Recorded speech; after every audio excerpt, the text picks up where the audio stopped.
결혼식장 스피커에서 갑자기 여자 목소리가 울려 퍼졌습니다. 호구 제대로 잡았다니까. 몇 년 후 이혼하면 신혼집 절반은 내 거야. 그 순간 웨딩홀 안이 완전히 얼어붙었어요. 300명이 넘는 하객들이 일제히 저와 신부를 바라봤습니다. 어머, 저게 뭐야? 신부 목소리 아냐? 수군거림이 점점 커졌죠. 미라는 하얀 웨딩드레스를 입은 채로 완전히 하얗게 질려버렸어요. 저는 그 순간을 기다려왔습니다. 차분하게 마이크를 잡았죠. 여러분, 지금 들으신 목소리가 바로 제 신부 김미라의 목소리입니다. 미라가 떨리는 목소리로 소리쳤어요. 정우야, 이게 뭐야? 설명해줘. 설명은 무슨 설명? 내 목소리 맞잖아. 하객들 사이에서 웅성거림이 더욱 커졌습니다. 결혼식장 분위기가 완전히 뒤바뀌었어요. 어머나, 진짜 신부가 한 말이야? 이거 완전 사기 아냐? 저는 계속해서 말을 이어갔습니다. 여러분, 이 녹음 파일에는 더 충격적인 내용이 있어요.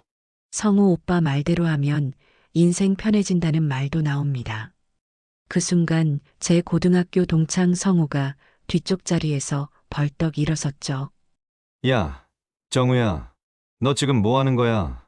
성우의 얼굴도 새하얗게 변해 있었어요. 아, 성호야. 내가 일어서니까 설명하기 더 편하네. 여러분, 바로 저 사람이 이 모든 사기극의 공모자입니다. 하객들이 성우를 쳐다보기 시작했어요. 성우는 당황한 표정으로 자리에서 서성거렸습니다. 미라가 울먹이는 목소리로 말했어요. 이건 오해야, 정우야. 내가 설명할게. 오해는 무슨 오해야? 내가 성호랑 짜고 나를 속인 거 아냐? 이미 하객들은 핸드폰을 꺼내서 영상을 찍고 있었습니다. SNS에 실시간으로 올라갈 게 뻔했죠. 저는 마이크를 들고 더욱 차분하게 말했습니다. 여러분, 이 두 사람은 저를 상대로 치밀한 혼인빙자 사기를 쳤습니다. 신혼집 계약금 5천만 원, 예단비 2천만 원, 결혼 준비 비용까지 합하면 1억이 넘어요. 하객들이 더욱 술렁였습니다. 1억이나? 진짜야? 완전 사기꾼들이네. 미라의 어머니가 앞자리에서 일어나 소리쳤어요. 우리 딸이 그런 애가 아닌데, 그런 애가 아니라고요? 어머님도 아셨겠죠?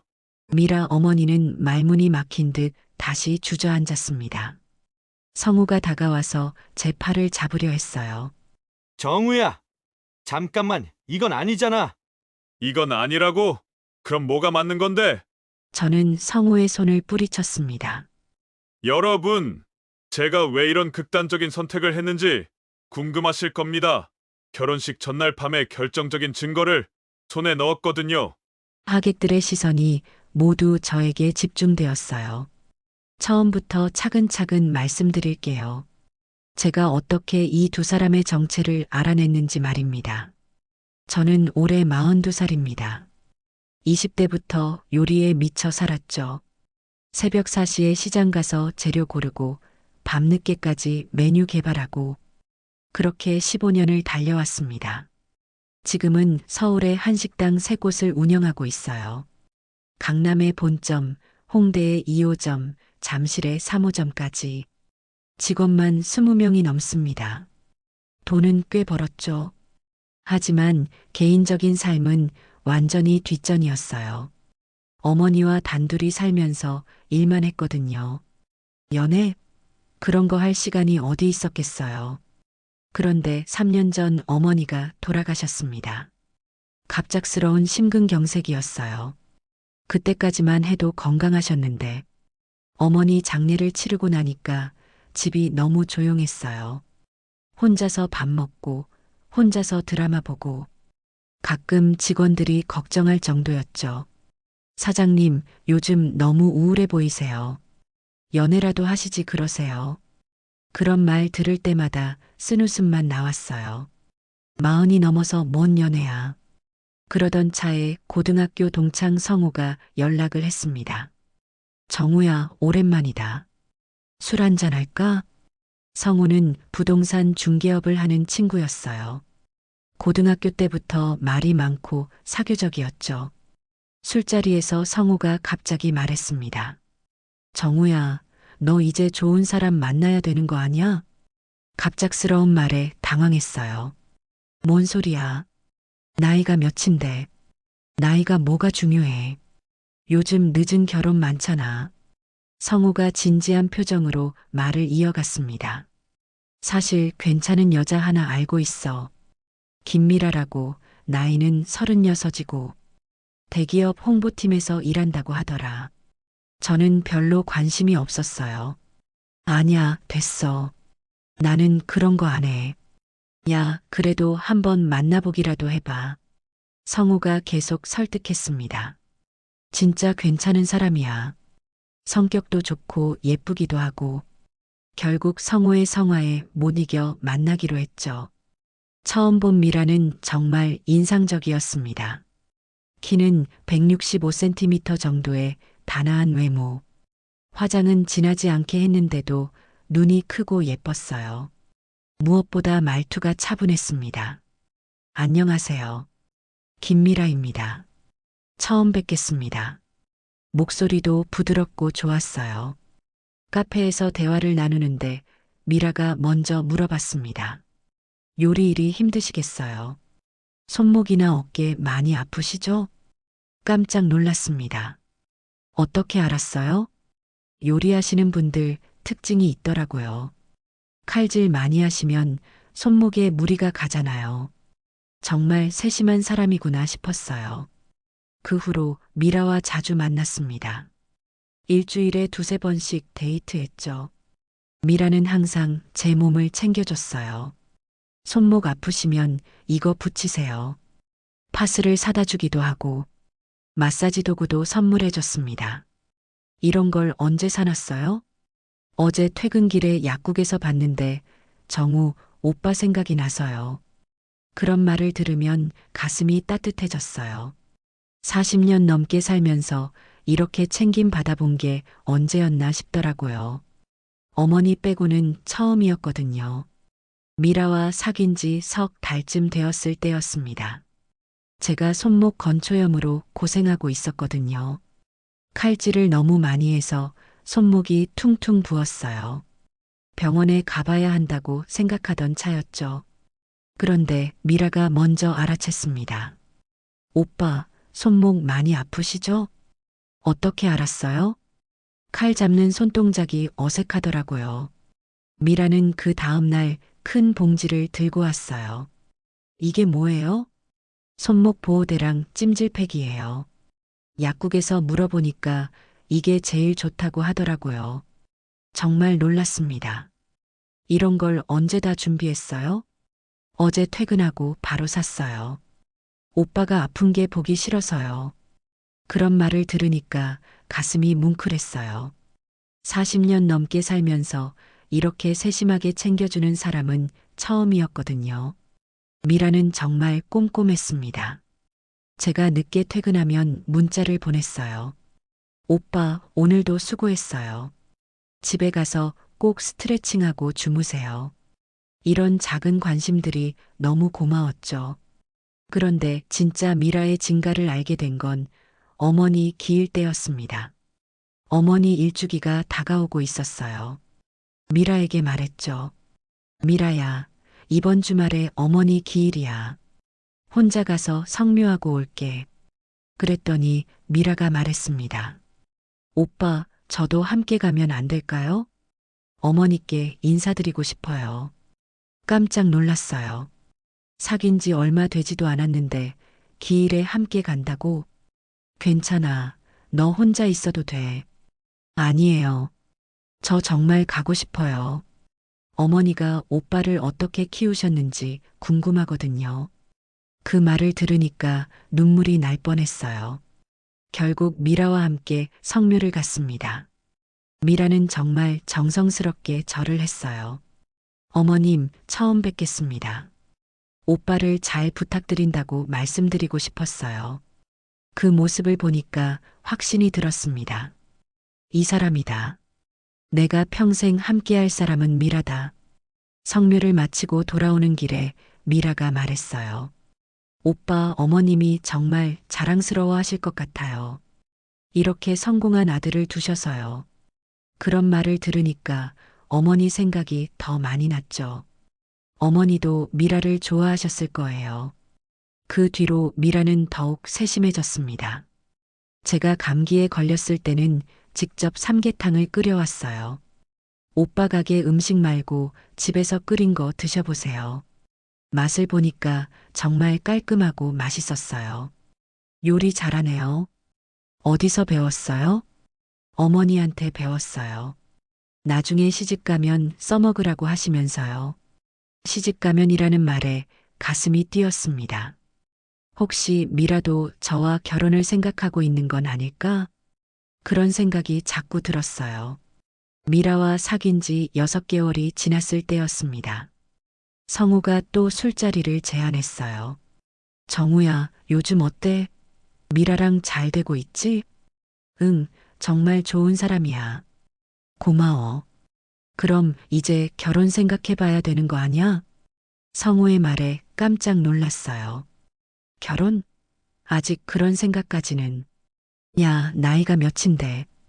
좋은 사람 만났으면 빨리 잡아야지. 성우가 진지하게 말했습니다. 미라 같은 여자 흔하지 않아.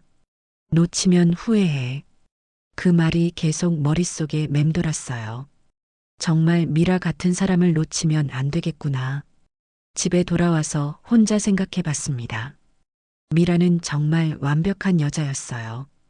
예쁘고 착하고 세심하고 요리도 잘하고 무엇보다 저를 진심으로 사랑해 주는 것 같았거든요.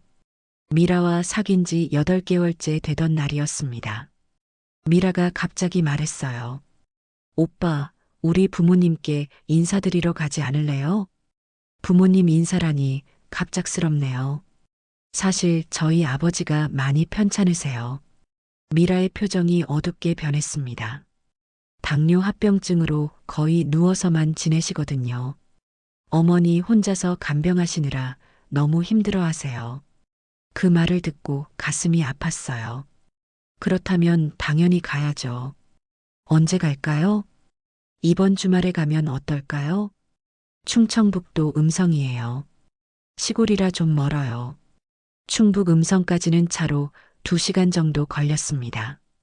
도착해보니 정말 시골이었어요. 논밭이 끝없이 펼쳐져 있고 집들도 듬성듬성. 미란의 집은 30년은 넘어 보이는 낡은 단층 집이었습니다. 대문을 열고 들어서니 미라 어머니가 나왔어요. 어머, 미라야. 왔구나. 어머니, 남자친구 정우예요. 안녕하세요. 처음 뵙겠습니다. 미라 어머니는 60대 초반으로 보였는데 많이 수척해 보였어요. 아이고, 멀리서 오느라 고생했어요. 어서 들어와요. 집안은 더 낡아 보였습니다. 도배는 여기저기 뜯어져 있고 바닥도 삐걱거렸어요. 방에서 미라 아버지가 누워 계셨습니다. 아버지, 정우 오빠예요. 아버지는 거의 의식이 없는 상태였어요. 가끔 눈을 뜨셨지만 제대로 인사하기 힘들어 보였습니다. 미라 어머니가 한숨을 쉬었어요.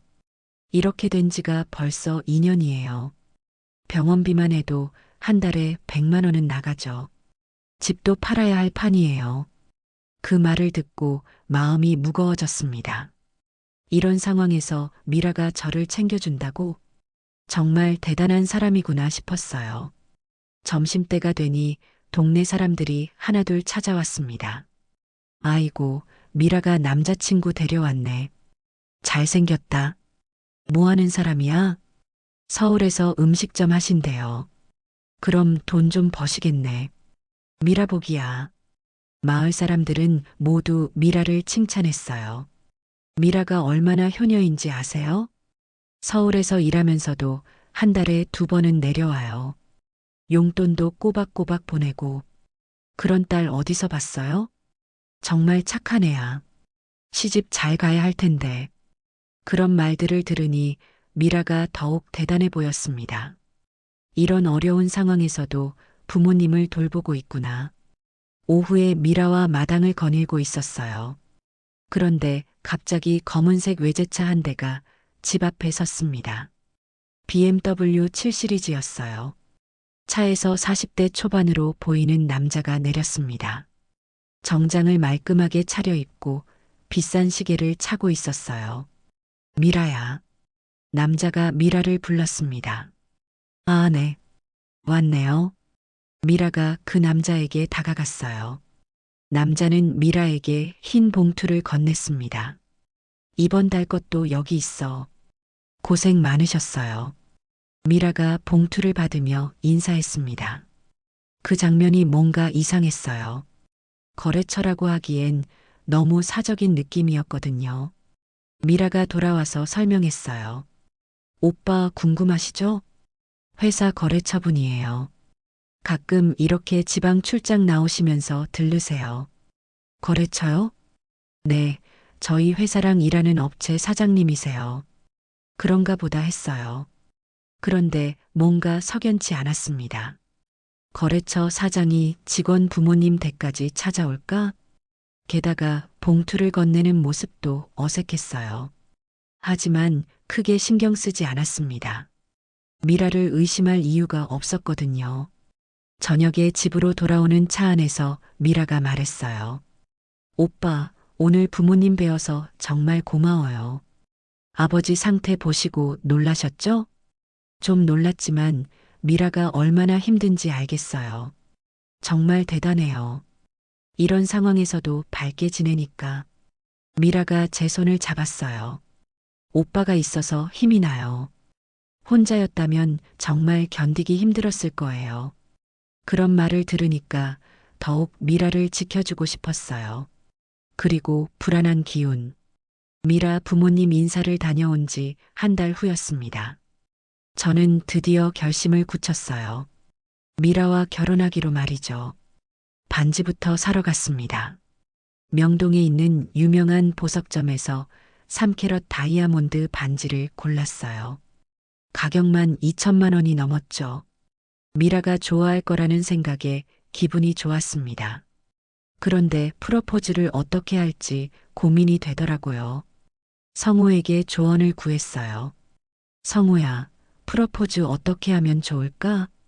야, 그런 건 왜 나한테 물어봐? 너 경험도 없으면서. 아니야, 요즘 여자들 취향 좀 아는 것 같아서. 성우가 자신 있게 말했습니다. 레스토랑에서 하지 말고 좀 특별한 데서 해. 한강공원 같은 데서 야경 보면서 하면 어때? 괜찮네. 그렇게 하자. 결국 한강공원에서 프로포즈를 했습니다. 미라야, 나와 결혼해 줄래? 미라가 눈물을 흘리며 대답했어요. 네, 정말 좋아요. 그 순간이 정말 행복했어요. 드디어 평생 함께할 사람을 찾았구나. 그 다음부터는 결혼 준비로 바빴습니다. 신혼집부터 구해야 했어요. 강남에 있는 새 아파트를 알아봤죠. 84제곱미터에 전세금이 8억이었습니다. 계약금으로 1억을 넣었어요. 그런데 이상한 게 성우가 자꾸 끼어들었습니다. 정우야, 그 아파트 말고 다른 데 보는 게 어때? 왜? 그 아파트가 뭐가 문제야? 아니야, 더 좋은 데가 있을 수도 있잖아. 성우가 유난히 관심이 많았어요. 인테리어도 성우가 업체를 추천해줬습니다. 내가 아는 업체 있어. 저렴하게 해줄 거야. 고마워. 그런데 너는 왜 이렇게 신경을 써주는 거야? 친구니까 그렇지. 잘 되라고 하는 말이야. 그때는 고마운 줄만 알았어요. 친구가 이렇게까지 챙겨주는구나. 예단 준비도 했습니다. 미라가 원하는 건 금 세트였어요. 목걸이, 귀걸이, 반지, 팔찌까지. 다 합쳐서 2천만 원이 넘었죠. 오빠, 너무 비싼 거 아닌가요? 아니야. 평생 한 번뿐인 건데 뭐. 미라가 기뻐하는 모습을 보니까 뿌듯했어요. 그런데 이상한 일이 생겼습니다. 예단을 맞추러 갔는데 성우가 따라온 거예요. 야, 너는 왜 따라와? 구경이나 해보자. 궁금하잖아. 금은방에서 성우가 미라와 자꾸 대화했어요. 미라야, 이거 어때? 이게 더 예쁜 것 같은데. 그래요? 오빠는 어떻게 생각하세요? 미라가 성우 의견을 물어보는 모습이 어색했어요. 결혼하는 건 저인데 왜 성우 눈치를 보는 거지? 그런 의문이 들었지만 대수롭지 않게 넘겼습니다. 웨딩 촬영도 성우가 업체를 추천해 줬어요. 여기가 진짜 잘 찍어줘. 믿고 맡겨봐. 촬영 당일에도 성우가 왔습니다. 사진사보다 성우가 더 열심히였어요. 미라야, 이쪽으로 고개 돌려봐. 정우야, 너 표정이 너무 딱딱해. 마치 웨딩 플래너 역할을 하는 것 같았어요. 촬영이 끝나고 미라와 성우가 따로 이야기하는 것을 봤습니다. 멀리서 봐서 무슨 말인지는 안 들렸지만 둘이 뭔가 진지하게 대화하고 있었어요. 뭔 얘기해? 아, 그냥 촬영 어땠는지 물어본 거예요. 성우 오빠가 걱정해 주셔서 성우 오빠라고 부르는 게 좀 거슬렸어요. 언제부터 오빠라고 불렀지? 하지만 뭐라고 말하기는 애매했죠. 결혼식 준비도 거의 다 끝나갔습니다. 드디어 한 달 후면 결혼이었어요. 그런데 그 시점에서 미라가 깜짝 놀랄 소식을 전해왔습니다. 오빠, 저 임신한 것 같아요. 뭐라고? 정말이야? 네, 생리가 일주일째 안 나와요. 내일 병원 가볼게요. 정말 기뻤어요. 결혼도 하고 아이까지 생기다니. 신혼집, 결혼식, 그리고 이제 아이까지. 모든 게 완벽하게 맞아떨어지는 것 같았어요. 그런데 왜 이렇게 불안한 기분이 드는 거죠? 결혼식을 일주일 앞두고 있었습니다. 신혼집 인테리어 마무리 작업이 한창이었어요. 성우가 추천해준 업체에서 작업을 하고 있었죠. 현장 소장 김 기사님이라는 분이 계셨는데 50대 중반의 성실해 보이는 분이었어요. 사장님, 거의 다 끝나갑니다. 내일이면 완전히 마무리될 것 같아요. 고생 많으셨어요. 정말 깔끔하게 잘해주셨네요. 김 기사님은 과묵한 편이었는데 일은 정말 꼼꼼하게 하셨어요. 그날도 늦은 시간까지 작업하고 계셨습니다. 제가 현장을 확인하러 갔을 때 김 기사님이 뭔가 심각한 표정이셨어요. 사장님, 잠깐 이야기 좀 할 수 있을까요? 네, 무슨 일이세요? 김 기사님이 주변을 둘러보더니 저를 구석으로 데려갔습니다. 사실 말씀드릴까 말까 고민을 많이 했는데요. 그냥 넘어가면 안 될 것 같아서요. 무슨 말씀인지 모르겠는데요. 김 기사님이 핸드폰을 꺼냈어요. 어제 작업하면서 우연히 녹음된 건데요.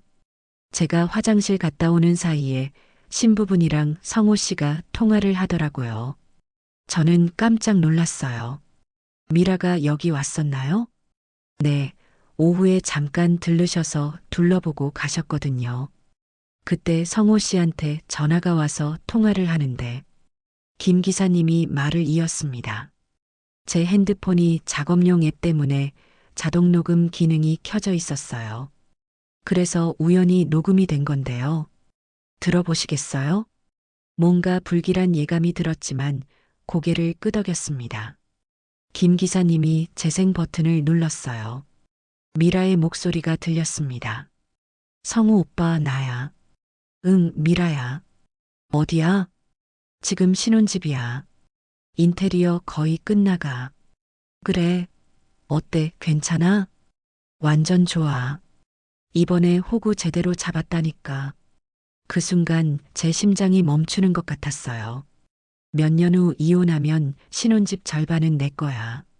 정우는 눈치도 못 채고 있어. 성우의 웃음소리가 들렸습니다. 내 말대로 하길 잘했지?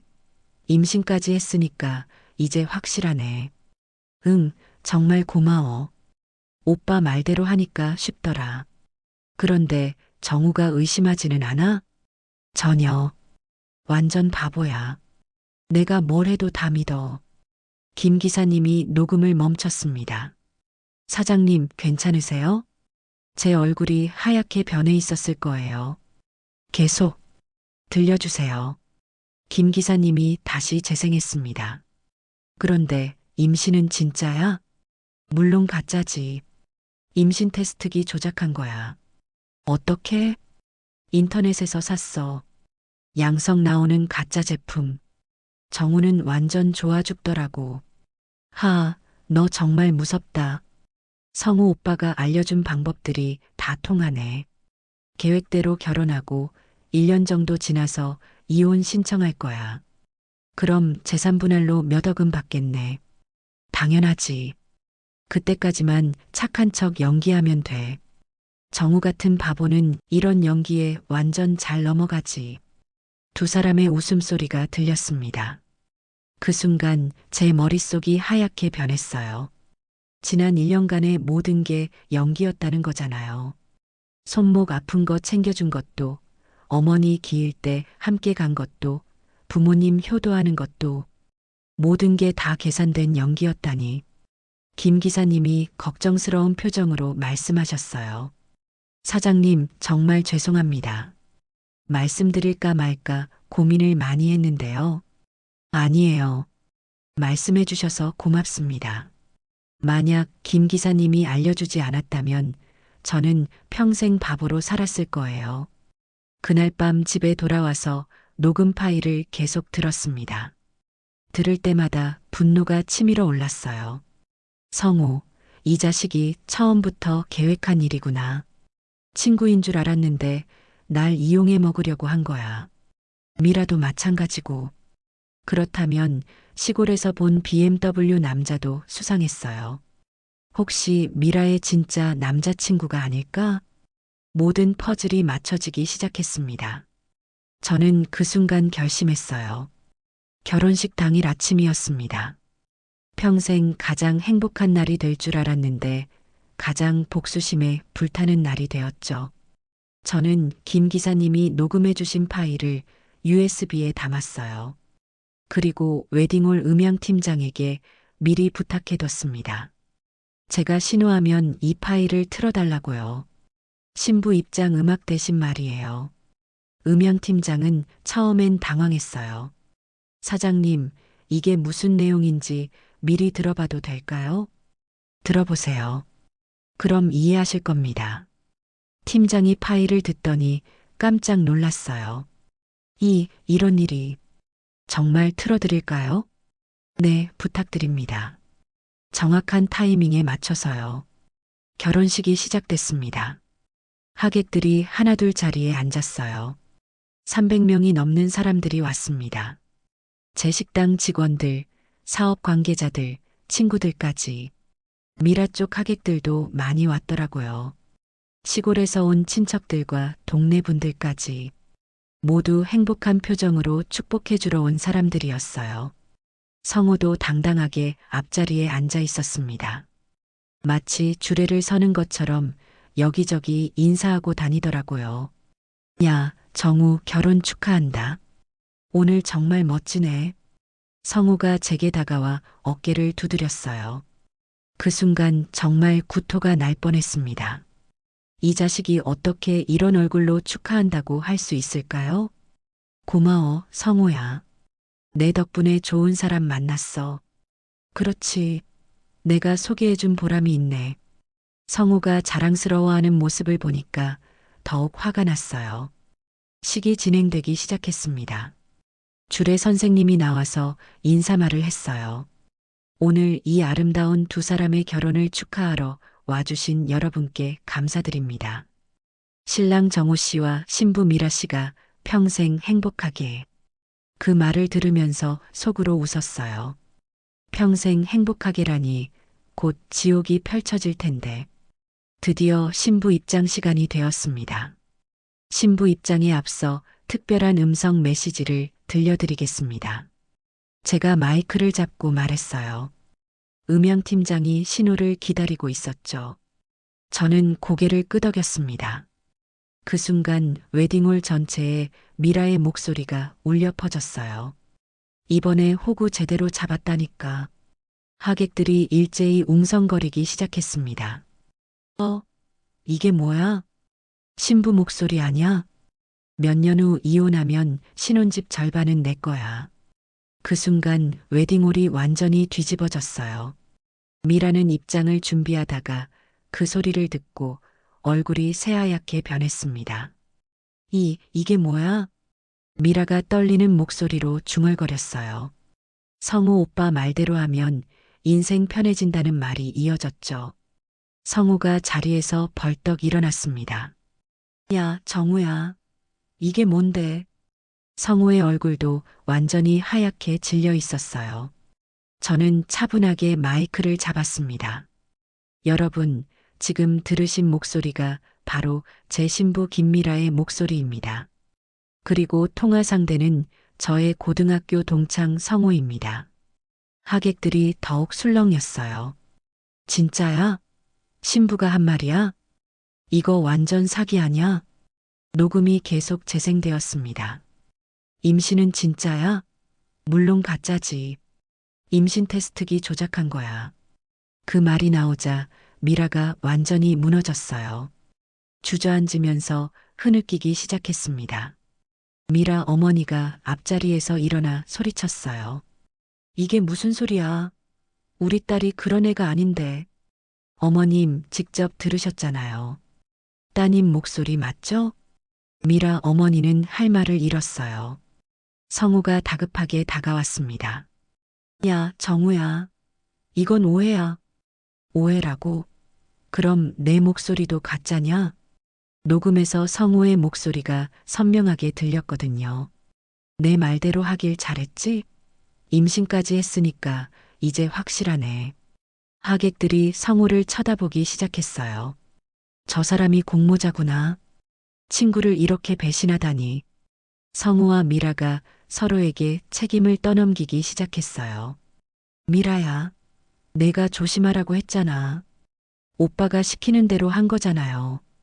둘이 서로 싸우는 모습을 보니까 속이 시원했어요. 저는 마지막으로 마이크에 대고 말했습니다. 여러분, 이 두 사람은 저를 상대로 치밀한 혼인빙자 사기를 쳤습니다. 신혼집 계약금 5천만 원, 예단비 2천만 원, 결혼 준비 비용 3천만 원, 총 1억 원이 넘는 돈을 사기당할 뻔했습니다. 하객들이 더욱 분노했어요. 1억 원이나? 완전 사기꾼들이네. 경찰 신고해야겠다. 저는 차분하게 말을 마무리했습니다. 이미 혼인빙자 사기죄로 고소장을 준비해뒀습니다. 오늘 이 자리에서 여러분들이 증인이 되어주시기 바랍니다. 그리고 교훈. 결혼식장에서의 폭로 이후 정말 난리가 났습니다. 하객들은 모두 충격에 빠져 있었고 기자들까지 몰려왔어요. 지역 방송국에서 취재를 나왔더라고요. 결혼식장 사기 폭로 사건이라면서 뉴스에도 나갔습니다. 미라는 그 자리에서 완전히 무너졌어요. 계속 울면서 변명만 늘어놓았죠. 오빠, 정말 미안해요. 제가 잘못했어요. 이제 와서 미안하다고요? 1년 넘게 저를 속이고 이용해 놓고서. 성우도 마찬가지였어요. 정우야, 나도 어쩔 수 없었어. 미라가 부탁해서. 어쩔 수 없다고요? 처음부터 계획한 게 아니었어요? 녹음 파일에 다 나와 있는데 뭘 더 변명하려고 해요? 그 다음 날부터 본격적인 법적 대응에 들어갔습니다. 변호사를 선임해서 혼인빙자 사기죄로 고소했어요. 증거는 충분했죠.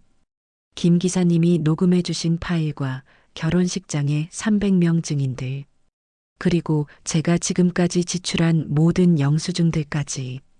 변호사가 말하더라고요. 이 정도면 충분히 승소 가능합니다. 다만 시간이 좀 걸릴 수도 있어요. 6개월 정도는 각오하셔야 할 것 같습니다. 법정 다툼이 시작되었습니다. 미라와 성우는 처음엔 발뺌하려고 했어요. 그건 농담이었다. 실제로는 진심으로 결혼하려고 했다고 주장했죠. 하지만 녹음 파일의 내용이 너무 구체적이었어요. 임신 테스트기 조작, 재산 분할 계획, 이혼 시기까지. 이 모든 걸 농담이라고 할 수는 없었죠. 재판 과정에서 더 충격적인 사실들이 드러났습니다.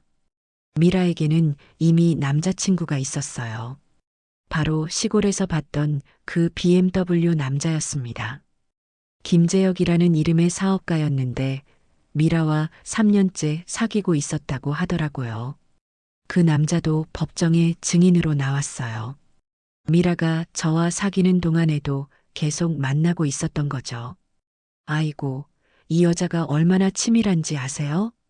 저한테는 회사 거래처라고 속이고 정우 씨한테는 아예 숨기고 정말 무서운 여자예요. 그 남자도 미라에게 속은 피해자였던 셈이죠. 성우의 역할도 명확해졌습니다. 성우는 부동산 중개업을 하면서 돈 많은 독신 남성들 정보를 모으고 있었어요. 미라와 짜고 이런 사기를 여러 번 시도했던 거죠. 저는 그들의 네 번째 타깃이었습니다. 변호사가 설명해 줬어요. 성우 씨는 이런 식으로 다른 사람들도 속인 전적이 있어요. 다만 이번처럼 들키지는 않았던 것 같습니다. 정말 치밀한 사기꾼들이었던 거죠. 재판은 4개월 만에 끝났습니다. 결과는 제가 승소했어요. 미라와 성우는 각각 징역 1년에 집행유예 2년을 받았고요.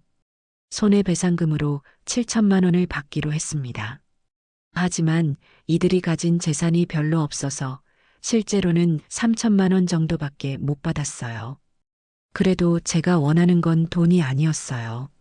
진실을 밝히고 이들의 정체를 드러내는 것이 목표였거든요. 재판 과정에서 DNA 검사도 받았습니다. 미라가 임신했다고 주장했던 아이 말이에요. 결과는 당연히 제 아이가 아니었어요. 김재혁의 아이였죠. 미라는 임신 사실을 숨기고 저와 사기 결혼을 하려던 거였습니다. 정말 끔찍한 계획이었어요. 그 후 이들이 어떻게 됐는지 궁금하실 거예요. 미라는 결국 김재혁에게도 버림받았습니다.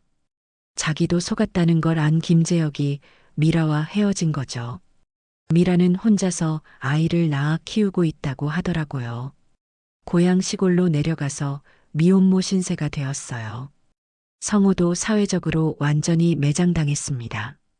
부동산 중개업소는 문을 닫아야 했고 사람들 사이에서 사기꾼으로 찍혔거든요. 지금은 다른 지역으로 이사 간 걸로 알고 있어요.